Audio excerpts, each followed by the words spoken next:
Assalamualaikum warahmatullahi wabarakatuh. Selamat pagi anak-anakku semuanya.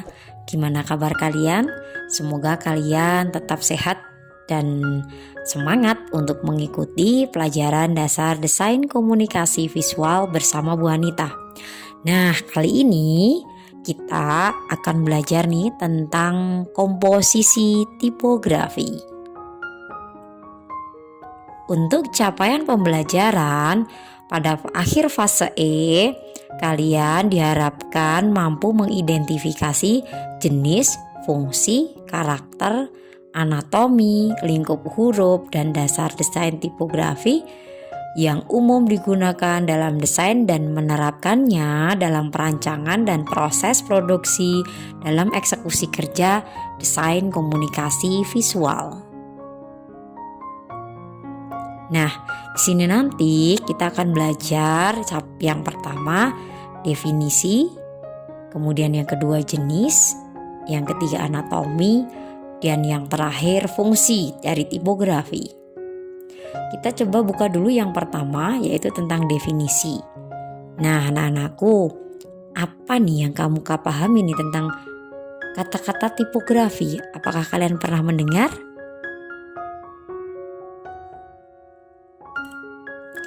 Tipografi adalah seni atau teknik menyusun huruf dan teks dengan cara yang dapat membuatnya dapat terbaca, jelas dan menarik secara visual bagi pembacanya. Nah, secara umum, tipografi adalah seni memilih dan menata huruf dengan pengaturan penyebarannya pada ruang-ruang yang tersedia untuk menciptakan kesan khusus sehingga akan menolong pembaca untuk mendapatkan kenyamanan membaca semaksimal mungkin. Secara etimologi, tipografi itu berasal dari bahasa Yunani, typos dan grapein. Typos berarti bentuk, grapein berarti menulis. Nah, orang yang memiliki keahlian dalam tipografi disebut tipografer. Misalnya dengan menggunakan typeface dan gaya font yang berbeda, menyesuaikan ukuran, jarak antara huruf dan kata, dan yang lainnya. Tipografi itu menjadi salah satu bagian yang penting dari desain, karena kata-kata yang sama sekalipun tetap dapat menyampaikan pesan dan kesan yang berbeda tergantung pada desainnya. Lihat saja, berbagai contoh penggunaan tipografi bisa kamu temukan dalam logo, poster, brosur, website, buku, atau apapun itu yang melibatkan unsur teks. Yang kedua, kita akan belajar tentang jenis-jenis tipografi. Untuk jenis-jenisnya ada 5. Yang pertama serif, 2 sans serif, 3 script, 4 dekoratif, dan yang terakhir monospace. Yang pertama serif. Serif di sini bahasa mudahnya adalah berkaki atau bersirip, kalau Bu Anita biasanya seperti itu. Serif adalah jenis huruf tipografi yang memiliki kaki-kaki pada setiap ujungnya. Contoh huruf serif adalah Times New Roman, Georgia, Book Antika, dan Garamond. Huruf ini memiliki kesan tegas dan mewah, digunakan untuk huruf di majalah, koran, berita, karena mudah dibaca dan diingat. Nah, untuk contohnya seperti ini nih. Jadi untuk serif itu dia punya sirip-sirip kecil yang ada yang di sini sudah jelas ya, dilingkari ini adalah contoh bentuk serif atau siripnya atau kakinya seperti itu. Untuk selanjutnya, nah di sini contoh dari jenis huruf serif itu adalah di sini ada Times New Roman, ada Cambria, kemudian ada Aparajita, Baskerville, Bohemian Soul, Copperleaf Gothic. Nah, di sini semuanya kalian bisa lihat bahwa di sini ada banyak sekali sirip-siripnya atau sirip atau kaki-kakinya, ya, akan terlihat jelas. Untuk selanjutnya, jenis huruf yang kedua yaitu sans serif. Nah, untuk sans serif sendiri ini berbeda dengan serif. Sans berarti tanpa, serif sirip atau kaki. Berarti di sini ya berarti tanpa sirip atau tanpa kaki. Cara mudahnya adalah tanpa sirip kalau wanita. Nah, untuk tipografi sans serif itu lebih simpel dan paling banyak digunakan pada area ini. Kesan yang ditimbulkan dari jenis tipografi ini adalah modern, kontemporer, dan efisien. Jenis font yang ada di kategori sans serif yaitu Arial, Century Gothic, dan Verdana. Di sini di sebelah kiri sudah ada nih gambar jenis-jenis font ya, jenis-jenis font mulai dari Arial, Tahoma, Arial Rounded, Barnscript, Boris Black, Erasdemi, IT. Nah, di sini ini semuanya tanpa kaki atau tanpa sirip. Jadi jelas sekali di sini bentuk ukuran ketebalannya sama. Kemudian dia tanpa ada kaki sehingga untuk kita membacanya juga sangat mudah. Untuk yang selanjutnya jenis yang ketiga ada script. Huruf script itu kalau cara mudahnya adalah kaligrafi ya, kaligrafi dan dia cenderung miring ke kanan. Nah, huruf script itu menyerupai goresan tangan yang dikerjakan dengan pena, kuas atau pensil tajam dan biasanya miring ke kanan. Kesan yang ditimbulkan adalah sifat pribadi dan akrab. Kalau kalian ingat dulu ketika di SD biasanya kan disuruh menulis tegak bersambung kan ya. Nah, itu adalah kalau gambaran sederhananya adalah contoh dari jenis font script. Nah, ini nih jenis font script. Jadi dia kesannya lebih ke arah, biasanya ini digunakan untuk surat undangan. Kemudian lebih ke arah seperti kaligrafi ya, jadi lebih ke arah seni seperti itu. Contohnya ini ada Hieroglyph, Mr. President, Allies, kemudian ada Berlina, ada Brascript MT. Ciri yang mudah adalah seperti kaligrafi, kemudian agak miring ke kanan. Lanjut. Nah, ini adalah jenis font yang selanjutnya yaitu dekoratif. Tipografi dekoratif dia tidak punya ciri khas yang spesifik seperti jenis yang lain. Karena apa? Huruf ini merupakan kategori pengembangan dari bentuk font yang ada. Jadi tinggal dihiaskan ditambahi hiasan atau ornamen. Nah, contohnya seperti ini nih. Misalnya Jokerman, Gigi, Colonna MT, kemudian Awal Ramadan, ada Buncit Demo, kemudian ada Autumn Dingbat, Flower Icon, Sneaker, dan yang ini nih PW Handi Social Icon ya. Jadi lebih ke arah dekoratif ya, seperti ini. Dan yang terakhir jenis font ada monospace. Di sini monospace itu cirinya adalah jaraknya yang lebar dan hurufnya hampir sama. Maksudnya jarak lebarnya itu hampir sama.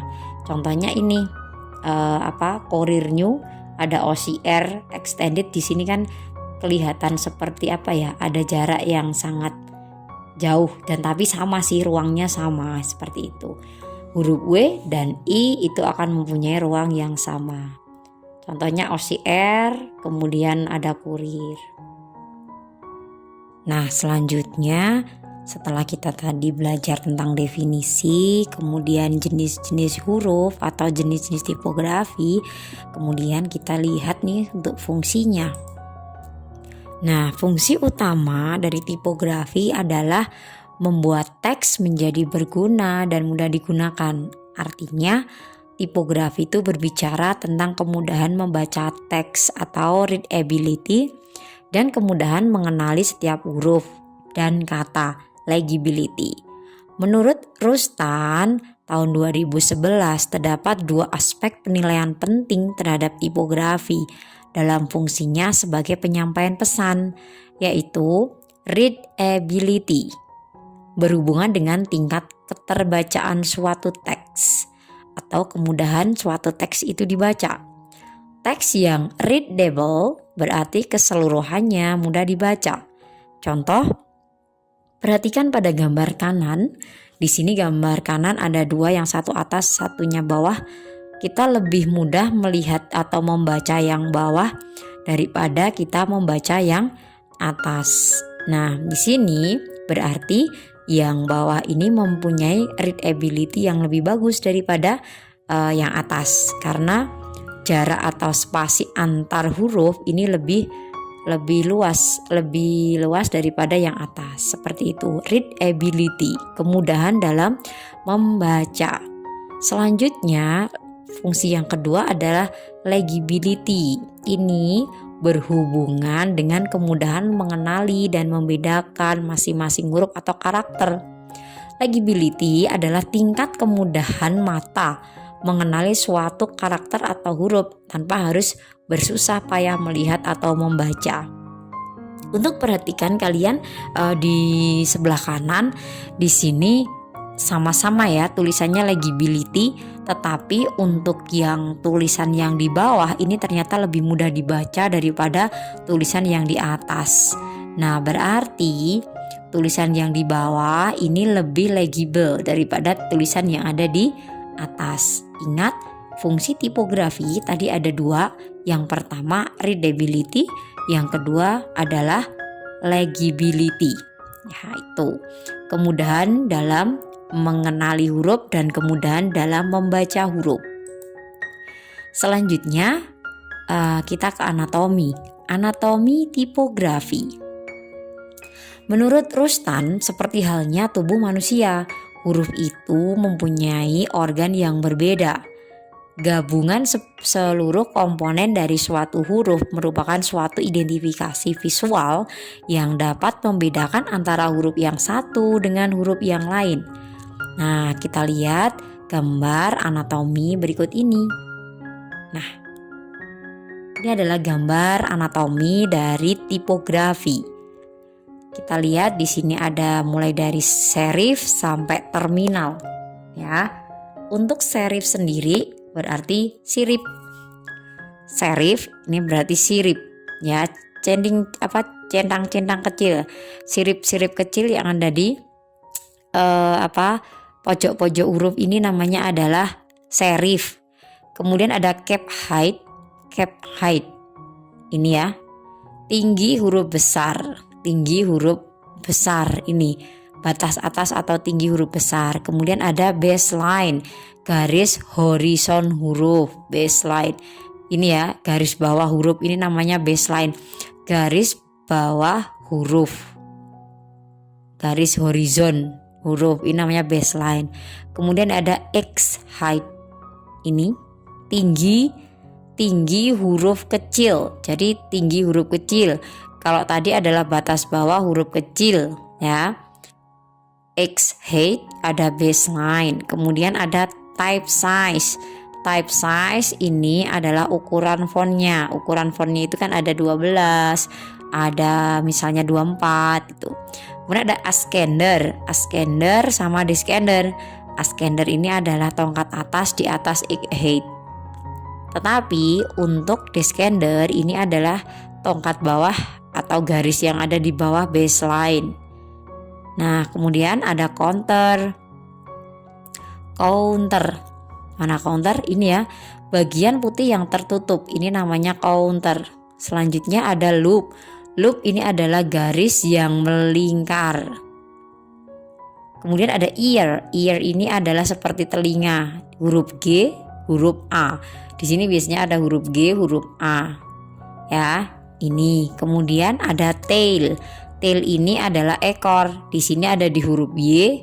Ya, di huruf Y ini ada tail atau ekor. Ini. Kemudian yang terakhir ada terminal atau pangkal. Dia di atas, paling atas. Ini pangkalnya. Terminal. Oke. Selanjutnya. Nah, untuk selanjutnya anatomi huruf ini juga dilihat dari beberapa hal ya. Yang pertama berat, kemudian proporsi, dan yang terakhir ada kemiringan. Selanjutnya kita lihat seperti apa untuk berat itu. Nah, seperti ini. ada dari sisi berat biasanya kan ada yang jenis font light, kemudian ada yang reguler, ada yang bold. Nah, untuk selanjutnya ini nanti akan terlihat misalnya di jenis-jenis huruf tertentu. Sebagai contoh seperti ini, di sini kita lihat, saya buka ini ya, Microsoft Word. Nah, di sini kan ada nih misalnya light, kemudian light condense, semi bold, kemudian ada mungkin yang bold. Jadi di sini tergantung ketebalannya ya. Light ini kan ada kalibri biasa standar, kemudian di sini ada kalibri light, kemudian mungkin yang lain nanti bisa dilihat di sini. Nah, ini ada yang medium, ada yang light, ada yang bold, ada yang standar ya. Jadi ini dari sisi berat atau ketebalannya, intinya seperti itu. Nah, selanjutnya biasanya kelompok huruf ini biasanya digunakan untuk judul headline sebuah naskah untuk iklan, poster maupun media terapan yang lain. Ini berat. Kemudian ada proporsi. Untuk proporsi itu adalah perbandingan antara tinggi huruf yang tercetak dengan lebar dari huruf itu sendiri. Di sini dibagi menjadi 3. Ada reguler, condense sama extended. Ya, reguler, condense sama extended. Kalian bisa bedakan, oh kalau reguler itu ya standar, kalau condense dia lebih kecil, lebih ramping. Kemudian kalau extended namanya juga extend, berarti dia akan lebih lebar. Nah, kelompok huruf condense dapat terakomodasi lebih banyak dalam sebuah bidang atau ruang. Namun huruf ini bila dicetak untuk keperluan naskah dalam jumlah yang panjang akan dapat melelahkan mata. Huruf condense dan extended biasanya layak diterapkan untuk teks yang pendek seperti untuk headline ataupun subjudul, subhead. Oke, itu untuk proporsi ya, ada 3. Reguler, condense sama extended. Nah, yang terakhir nih dari sisi kemiringan. Huruf yang tercetak miring dalam terminologi tipografi disebut italik. Huruf italik ini biasanya digunakan untuk memberikan penekanan pada sebuah kata. Di samping huruf-huruf ini juga untuk menunjukkan istilah atau kata yang berasal dari bahasa asing. Ya, itu. Nah, ini ya tadi anatomi huruf itu bisa juga dilihat dari beratnya, proporsi maupun kemiringan. Kalau berat tadi dibagi menjadi 3 ya. Ada apa saja tadi? Ada light ya. Di sini ada apa saja? Light, regular, bold. Kemudian kalau proporsi ada condense, regular dan extended. Nah, anak-anakku, demikian tadi video pembelajaran kali ini, yaitu tentang komposisi tipografi. Nah, kata tadi sudah belajar tentang definisi, jenis, anatomi, dan fungsi dari tipografi. Semoga bermanfaat untuk kalian semuanya. Tetap semangat, jaga kesehatan, terapkan 3M, dan billahi taufik wal hidayah. Wassalamualaikum warahmatullahi wabarakatuh.